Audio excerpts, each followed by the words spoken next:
Kasunod na mga reklamo laban sa mga abusado di manong taxi driver, isa sa mga pinag-aaralan ng LTFRB ang paglalagay ng harang sa pagitan ng driver at ng pasahero. Pero habang hindi pa ito ay pinatutupad, maaari raw munang i-text sa kakilala ang mga detalye ng taxing sinasakyan. May report si Sherry Ann Torres. Bakit tayo mo, mama?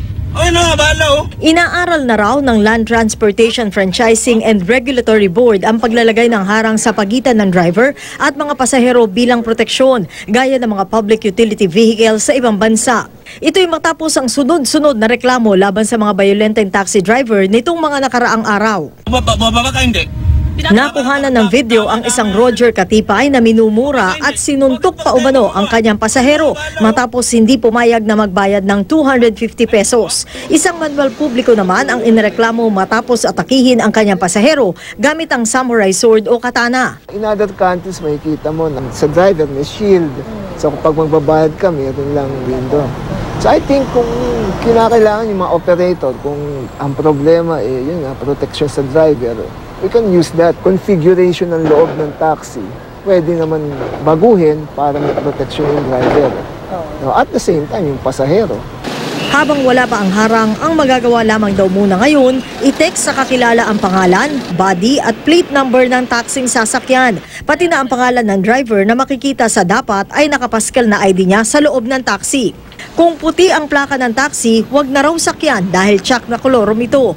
Kung dilaw naman, tingnan kung updated ang LTO sticker nito sa plaka. At kung may nangyayari ng hindi maganda sa loob ng taxi, tumawag agad sa LTFRB hotline number na 1342. Mula January 1 ngayong taon hanggang sa araw na ito, umaabot na sa 185 yung reklamo na natatanggap ng LTFRB mula doon sa mga pasahero na nagrereklamo doon sa mga abusado raw na taxi driver. Ang reklamo, kombinasyon ng mga aruganteng driver o kaya nag-overprice o nangungontrata. Kaya maging ang Philippine National Police nagpapaalala sa publiko, sa dami ng mga reklamong ito, kahit sila raw, pwede namang hingan ng tulong.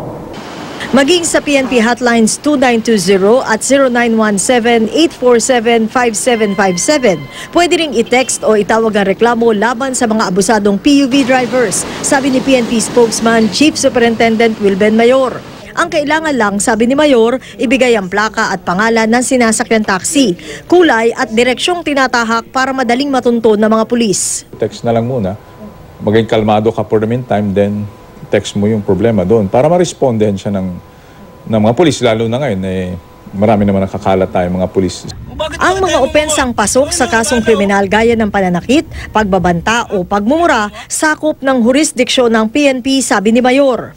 Payo naman ay isang security expert sa mga pasahero, lalo na kung babae. Ugaliing sumakay sa mismo likurang upuan ng tsuper. I-check din daw muna kung nabubuksan ang kaliwang pinto ng sasakyan bago hayaang paandarin. At kung aabot sa puntong tatakutin o sasaktan ka ng tsuper, he will do an extra effort para mag-twist siya at